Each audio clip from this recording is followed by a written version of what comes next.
Good evening. Welcome to the new episode of program Line of Control. 11 अप्रैल 2022 को शहबाज शरीफ साहब ने वज़ीर आज़म पाकिस्तान के ओहदे का हलफ उठाया। अब तक की सूरत हाल ये है कि वफाकी काबीना तश्कील पा चुकी है। तकरीबन 1 महीना हो चुका है शहबाज शरीफ साहब को पाकिस्तान का वज़ीर आज़म बने हुए। शहबाज शरीफ साहब ने दावा किया था कि 1 मई से बिजली की लोड शेडिंग मुल्क भर में ख़त्म हो जाएगी, लेकिन ये दावा दुरुस्त साबित नहीं हो सका। इस वक्त भी कराची समेत पाकिस्तान के कई शहरों और देहातों में बिजली की लोड शेडिंग जारी है। बिजली का शॉर्टफॉल अब तक कम नहीं हो सका। इसी तरह से कई और दावे किए गए थे शहबाज शरीफ साहब की तरफ से। देखना होगा कि अभी उन दावों की तकमील में कितना वक्त लगेगा। इसी हवाले से ब्रिगेडियर रिटायर्ड आसिफ हारून आज हमसे बात करेंगे। अस्सलाम वालेकुम सर। वालेकुम अस्सलाम दानिश, क्या हाल सर? है? ठीक ठाक अल्हम्दुलिल्लाह। सर, वज़ीर आज़म शहबाज शरीफ को इक़्तिदार में आए हुए 1 महीना मुकम्मल हो चुका है। कोalition गवर्नमेंट इस वक्त कायम हुए हुए भी 1 महीना हो गया है। तमाम फेडरल मिनिस्टर्स जो हैं वो अपने ओहदों का चार्ज ले चुके हैं। अब आप क्या समझते हैं, 1 महीने में गवर्नमेंट की प्रोग्रेस कैसी रही? क्या वो ट्रैक पर हैं या अभी तक वो तय ही नहीं कर पाए कि उन्होंने किस बुनियाद पर मुल्क की अगली पॉलिसी को तरतीब देना है? जी, शहबाज शरीफ ने जिन सर्कमस्टांसिस के नीचे हुकूमत ली थी वो बड़े मखदूश हालात थे, नॉर्मल हालात नहीं थे। तो मैं इस ज़िम्रे में जो आपने सवाल किया है, मैं इस तरह शुरुआत उसकी करूँगा कि इस हुकूमत के आइंदा के और आज के चैलेंजेस आखिर क्या हैं और वो क्या इसके साथ निपट सकते हैं या नहीं। तो हम सबसे पहली जो बात मैं ये करूँगा वो इकनॉमिक चैलेंज की बात करूँगा कि वो जो है बहुत बड़े जो है ना, हमारी इकॉनमी इस वक्त जो आम बात हो रही है कि it is at the brink of collapse, ये अल्फाज इस्तेमाल हो रहे हैं। दूसरी बात यह है कि पॉलिटिकल इंस्टेबिलिटी पहले भी थी, आज जो है हद से ज़्यादा बढ़ चुकी हुई है। पॉलिटिकल पोलराइजेशन जो है वो बहुत ही ज़्यादा बढ़ गई हुई है। तीसरी बात यह है कि इमरान खान जो कि हुकूमत से निकाल दिए गए वोट ऑफ नो कॉन्फिडेंस पे, तो जो पहला जो भी इस तरह की चेंज आई, ये इसके बरक्स ये बात हुई है। भुट्टो का भी हमने ये थोड़ा फिनोमेना देखा था, लेकिन जो इमरान खान का जो फिनोमेना है कि वो जिसकी पॉपुलैरिटी जो थी वो डिक्लाइन कर रही थी, उसकी अपनी ही नालायकियों की वजह से या जो है वो परफॉर्मेंस नहीं दे रहा था, वो अभी जो है उसकी पॉपुलैरिटी बहुत ज़्यादा सरजब कर गई है। तो ये एक नया फिनोमेना है जो ये एक सामने आ गया है और ये गवर्नमेंट के लिए जो एक चैलेंज है। तीसरी बात ये है कि जो हुकूमत गिर चुकी है, उन्होंने अपने लिए आइंदा के जो इलेक्शंस हैं उसके लिए एक बड़ा स्ट्रॉन्ग नैरेटिव जो है वो बिल्ड कर लिया हुआ है और वो आम पब्लिक को और ख़ासकर उनके फैंस और फॉलोअर्स को वो बहुत अपील कर गया है, न पाकिस्तान में बल्कि पाकिस्तान के बाहर भी। इसके अलावा ये है कि इनके हिस्से में ये नहीं है कि PMLN गवर्नमेंट अपनी बनाई और माजी में जैसे कि 2 दफ़ा इन्होंने 2/3 मेजॉरिटी भी ली। इस दफ़ा जो है वो सिर्फ 2 वोट या 2 सीट के ऊपर जो है उनकी मेजॉरिटी है शहबाज शरीफ की, और 12 कोalition पार्टनर्स हैं और हर पार्टनर का अपना ही एक आइडियोलॉजी है, अपना मंतक है, अपनी एम्बिशंस हैं। फिर ये है कि जो इमरान खान है वो जोर ये दे रहा है कि अर्ली इलेक्शंस कराओ और 90 दिन के अंदर कराओ, मैं इसमें कोई डिले नहीं मांगूंगा, जबकि इनकी ख्वाहिश ये है कि वो जो है कुछ डिले हो जाए। इनके ऊपर गवर्नमेंट के ऊपर जो पहले स्टिग्मा लगाया हुआ था लूटर्स और प्लंडर्स का, अब जो है उनको एक ट्रेटर्स का स्टिग्मा भी लग गया है और इनको इम्पोर्टेड गवर्नमेंट जो है वो कहलाया जाता है। फिर ये है कि फॉरेन पॉलिसी अभी तक इस गवर्नमेंट की वाज़ेह नहीं हुई। तो ये बड़े बड़े चैलेंजेस हैं जो कि मैंने आपको ऐसे सरसरी तौर पे बताया। हम अब एक एक करके लेते हैं। तो सबसे पहले अगर हम इकोनॉमिक्स के हालात देखें तो इस वक्त जो है जो आपकी इन्फ्लेशन है वो 11% से ऊपर जा चुकी हुई है, कंट्रोल नहीं हुई, बढ़ी है इस एक महीने के अरसे में, और उसके साथ जो प्राइसेस हैं वो भी बढ़ चुकी हैं। और फिर ये है कि जो डेफिसिट बैलेंस है वो बहुत ज़्यादा रिकॉर्ड ब्रेकिंग जो है वो इस वक्त हमारा है। सर्कुलर डेट जो है वो भी जो है ना 1.5 ट्रिलियन पे पहुंच चुका है। बैलेंस ऑफ पेमेंट जो है, जो कि जीडीपी को बढ़ाती है, वो इतना बढ़ा हुआ है कि ये ग्रो करने की जो है ना सलाहियत इसमें फ़िलहाल नहीं है। इंपोर्ट्स बहुत हाई हैं और एक्सपोर्ट अभी भी लो हैं। ये बैलेंस अभी तक जो है वो उसको रिस्टोर नहीं किया गया। जो रेवेन्यू जनरेशन है और टैक्स बेस है वो भी उसी तरीके का उसी तरह है, उसमें भी कोई इम्प्रूवमेंट नहीं हुई है। सी पैक जो कि स्लो हो गई थी पीटीआई के ज़माने में, आज भी उसमें फ़िलहाल जो है उसमें कोई तेज़ी नज़र नहीं आई कि हम कहें कि जी हाँ अब ये चीज़ जो है ये हो चुकी है। एनर्जी सेक्टर जो पीएमएलएन ने अपने दौर में जो है ना ठीक किया था, इसमें 13,000 मेगावाट इलेक्ट्रिसिटी की थी, वो अब फिर जो है वो क्राइसिस में चला गया है। अब इनको दोबारा उस चीज़ को करना है, थोड़ा बहुत इन्होंने किया है, लेकिन वो भी एक है पेट्रोलियम सेक्टर के अपने जो हैं वो परेशानियां हैं। जितनी आपकी स्टेट कॉरपोरेशंस हैं ज़्यादातर जो हैं वो लॉसेस में है। तो ये जो है इकोनॉमिक चैलेंजेस इनके हैं, और इसमें जो फॉरेन एक्सचेंज है आपका वो बढ़ने की बजाय मतवातर डिप्लीट हो रहा है।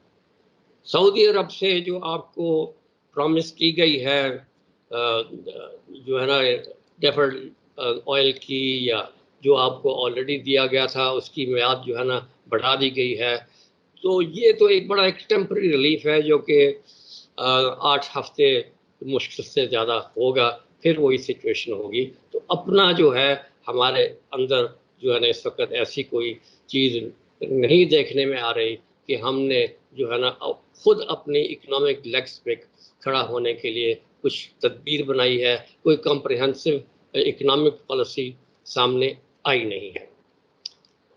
अब हम आगे लेते हैं पॉलिटिकल सिचुएशन को। तो जैसे मैंने आपको बताया कि 12 पार्टियां हैं। अब एक एक करके मैं ले लेता हूं जो बड़ी बड़ी पार्टियां हैं। पीएमएलएन, इसके ऊपर क्या टैग है वो आपको मालूम है कि जी बहुत ज़्यादा प्रो इंडिया है, मोदी के साथ बड़े इनके स्पेशल ताल्लुकात हैं, जो यार है मोदी का वो बात है।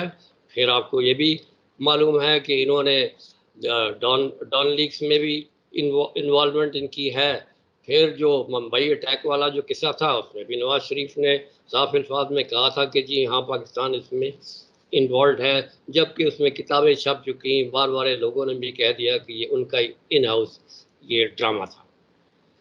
तो जहाँ तक ये दूसरी पार्टी है पीपल पार्टी, वो आपको मालूम है कि एक रीजनल पार्टी बन गई हुई थी 2013 के बाद।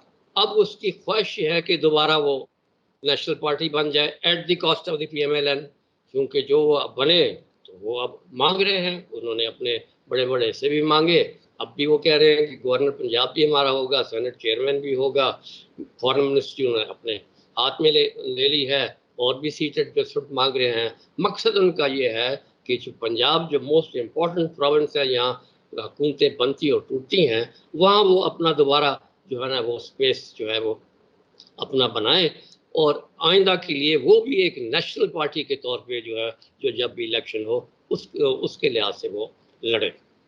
फिर आपकी आ जाती है बीएनपी एम जो है, उसने अपना 6 पॉइंट का एजेंडा दिया हुआ है, और वो बड़ा साफ है। वो तो बड़ी मुश्किल से ओथ टेकिंग सेरेमनी में भी नहीं आया और अपनी अबदारत भी नहीं ले रहा था, तो अब उसको कुछ थोड़ा इधर उधर करके खुश करके लिया है। उसकी क्या डिमांड होगी सबसे बड़ी कि एफसी को, आईएसआई को, एमआई को इंटीरियर बलूचिस्तान से निकाल दो, तो फिर ही हम मानेंगे। इसी तरह आप अगर पीटीएम को देखते हैं तो उनकी भी इसी तरह की ये डिमांड है। उन्होंने बहुत शोर मचाया कि जी वहाँ पर ड्रोन अटैक या एयर अटैक जो है वो कोस्ट में और दूसरी जगह पे नंगरहार में क्यों किया, तो वो भी वहाँ से मिलिट्री को चाहेंगे कि जी वो जितनी जल्दी हो सकता है वो वहाँ से निकालें। MQMP जो है उसने भी जो है 7 पॉइंट एजेंडा दिया हुआ है। सबसे बड़ी उनकी जो डिमांड यही है कि जो दफ्तर जो बंद हो गए थे 2016 में वो दोबारा खोले जाएं। ANP जो है उसकी वही पुरानी जो पश्तूनिस्तान स्टंट वाला जो है और इंडिया के साथ ताल्लुकात वो हैं। तो ये इस तरह के ये सारे लोग हैं जो इकट्ठे मिल चुके हैं, जो कि PTI को और आम पब्लिक को ये चीज़ खटकती है और उनको एक मौका देती है वो बात करने का कि जी ये किस किस्म का ये टोला है जो हमारे सर आ गया है। तो ये अब इसकी हिकमत अमली और इसकी लीडरशिप जो है शहबाज शरीफ की वो देखनी होगी कि वो एक तो तरफ तो ये है इकनॉमिक चैलेंजेस को वो कैसे टैकल करता है, सबसे बढ़कर ये है कि अपनी कोलिशन जो है उसको कैसे संभाल के रखता है और आगे काम चलाता है, कोई बिल पास करता है, फलाना है, ये है, वो है। क्योंकि मुझे लगता ये है कि पीपल पार्टी अब फिर जैसे कि पहले उसने 2011-12 में जो है ना इन दोनों ने मिल के एक बिल पास किया और मैक्सिमम ऑटोनॉमी दिलवा दी प्रोविंसेस को, और उसका फ़ायदा सबसे ज़्यादा जो है आज पीपल पार्टी उठा रही है। अब ये और भी उसी तरह का बिल लाने की कोशिश करेंगे। गो कि इनके पास जो है वो 2/3 मेजॉरिटी नहीं है कि कॉन्स्टिट्यूशनल बिल ला सकें, लेकिन इनकी ख्वाहिश यही होगी कि हम जो है नैब को डिफेंड करें, ISI को सिविलाइज करें और ECL से सबको निकालें। वो तो कर भी चुके हैं और वो सारे जितने भी आपके वो थे वो कर दिए, और इसमें जरदारी साहब बाहर एक ट्रिप जो है वो लगा भी आ चुके हैं। तो अब सिलसिला ये है कि अब इसने तो कॉल दे रही है इमरान खान ने, जल्द से जुलूस के शुरू हैं, उसकी जो अटेंडेंस है वो आपके सामने है। अब उधर से मरियम नवाज ने भी कहा है कि मैं भी शुरू करूंगी और उन्होंने भी एक शेड्यूल दे दिया है। अच्छी बात है, लेकिन क्या इनमें इतनी सलाहियत, इतनी काबिलियत, इतनी कैपेबिलिटी है कि वो उस तरह के जलसे जुलूस जो हैं वो निकाल सकें जिस तरह के वो कर रहे हैं? इनके लिए तो अभी इधर से गुजरना बड़ा मुश्किल होता है। आपको पता है कि मदीना में क्या वाक़या हुआ, इन्होंने करवाया जैसे भी कराया, लेकिन करने वाले थे तो ये तो हर जगह इस तरह वो कार्रवाई अपनी करेंगे। तो ये इनके लिए जो है ऑप्शन जलसे जुलूस का है, इससे कि जी वो उनको बैकफुट पे डालेंगे, ये मेरा ख्याल है जो है ना ये बैकफायर कर देगा, वो मुश्किल है। फिर रह जाता है इनके पास मीडिया वॉर, वो चल रहे हैं, वो बातें हैं। इसका ये भी बड़ा एक डाइसी अफेयर है, क्योंकि ये दोनों तरफ जो है ना वो बात ओपन है, ये भी करेंगे वो भी करेंगे, क्या इसका रिजल्ट निकलता है। लेकिन वो बात तो सारी ये है ना, क्रेडिबिलिटी जो है इस वक्त समहाउ इमरान खान की बेहतर है बनिस्बतन इस गवर्नमेंट के, तो ये इमरान खान को एक एडवांटेज आ रहा है। अब जहाँ तक अर्ली इलेक्शन का ताल्लुक है, ये फर्म है कि ये अर्ली इलेक्शन हो, क्योंकि उनको पता है कि जितना डिले होगा इनकी पॉपुलैरिटी में कमी आएगी। क्योंकि आखिर जो इन्होंने 3.5 साल का अरसा गुजारा वो तो फिलहाल इन्होंने भूल गए ना लोग, लेकिन ये तो नहीं है कि जो सारी चीज़ें उन्होंने की थी वो अब बिल्कुल यादाश्त से मिट गई हैं, वो फिर दोबारा उभर आ सकती हैं। ये चाहते हैं कि थोड़ी डिले हो। क्यों ये चाहते हैं? इनके पास वजूहात भी हैं। ये अपना ECP कहता है कि हम 6 से 7 महीने से पहले इलेक्शन करवा नहीं सकते, कि कॉन्स्टिट्यूंसीज जो हैं वो हमने डिलिमिटेशंस करानी है वगैरह, और वो इन्हीं का ही खाता है PTI का, वो मुकम्मल करना है, उसके बाद इंटरम गवर्नमेंट बनेगी 3 महीने की, फलाना ये हुआ है। तो कहने का मकसद ये है कि दोनों तरफ है जंग। अब जंग कैसी है? एक तरफ एक कैबाल ऑफ 12 कोलिशन पार्टी जिनकी क्रेडिबिलिटी नहीं है और इनके ऊपर बड़ी तोहमतें हैं, लेकिन इनमें बहुत अच्छे एक्सपीरियंस्ड हैंड भी हैं और डिलीवर करने की कैपेबिलिटी में है, खासकर PMLN में। दूसरी तरफ ये है कि इमरान खान का रेपुटेशन ये है कि वो बड़ा क्लीन है और वो अच्छा है, लेकिन उसकी टीम करप्ट है और नालायक भी है। अब इन दोनों का मुकाबला है। आउटकम क्या होगा ये टोटली डिपेंड करेगा, ये जितने महीने इनको मिलते हैं इस इनकमेंट गवर्नमेंट को, उसकी आउटकम को। अगर इन्होंने अच्छा रिजल्ट दिया तो ये जीत जाएंगे, अगर इन्होंने अच्छा रिजल्ट नहीं दिया तो दूसरे जीत जाएंगे। ये बड़ी साफ जाहिर है। अब जंग में क्या होगा, एक तरफ गवर्नमेंट है, उसके पास स्टेट पावर है, उसके पास जुडिशरी है, उसके पास नैब है और मीडिया है। दूसरी तरफ इमरान खान के पास इस तरह की कोई चीज़ नहीं है, लेकिन उसके पास पब्लिक पावर है, स्ट्रीट पावर है और उसके सेंटिमेंट्स है। इन दोनों का क्लैश होगा। अब ये देखना है कि जी ये क्या है। इनको चाहिए ये कि अपना जल्द से जल्द नैरेटिव बनाएं और स्ट्रॉन्ग और कन्विंसिंग नैरेटिव बनाएं जो कि उसके नैरेटिव के मुकाबले में हो। और ये जो इनके ऊपर जो ट्रेजर का जो दाग लगा हुआ है, इसको जल्द से जल्द मिटाएं। जो कमीशन की वो बात कर रहे हैं वो करें और दूध का दूध और पानी का पानी करें और आम आदमी लोगों में जो ये तासुर है उसको साफ करें कि what is fact and what is not fact. क्योंकि दो कहानियां हैं, एक तो ये है इमरान खान की कहानी कि जी ये अमेरिकन स्पॉन्सर्ड है, रेसिपिएंट इधर इधर थे, इस्टेब्लिशमेंट ने कोई रोल नहीं प्ले किया, तो न्यूट्रल थे तो वो भी फिर इन्वॉल्व है। एक और कहानी ये है कि ये जानबूझ के खुद इमरान खान और उसकी पार्टी ने ये करवाया, डोनाल्ड लूट को इस्तेमाल किया और ये एक नैरेटिव बनाने के लिए उन्होंने केस आगे कर दिया। और इस बात को तकवीत इस तरह मिलती है कि 7 तारीख को वो केबल आता है, तो उसके बाद जो है वो क्या होता है कि नेक्स्ट जो है ये OIC की कॉन्फ्रेंस होती है, उसमें वो उनके सेक्रेटरी अमेरिकन को बुला लेते हैं, फिर उधर अपने बनीगाला में अपनी मीटिंग करा लेते हैं। तो ये तो बिल्कुल बरक्स हो गया ना। अब जब एक कहें कि जी इन्होंने हमें गिराया है तो उनसे तो उनको बात ही नहीं करनी चाहिए, वो सारा नैरेटिव ही उन्होंने इस पे लिया हुआ है, तो फिर कैसी बातचीत, ये तो फिर डबल पॉलिसी है। तो ये सब चीज़ें हैं, तो इनको अभी हमने देखना है और कि ये आगे बहुत मुश्किल दिन है।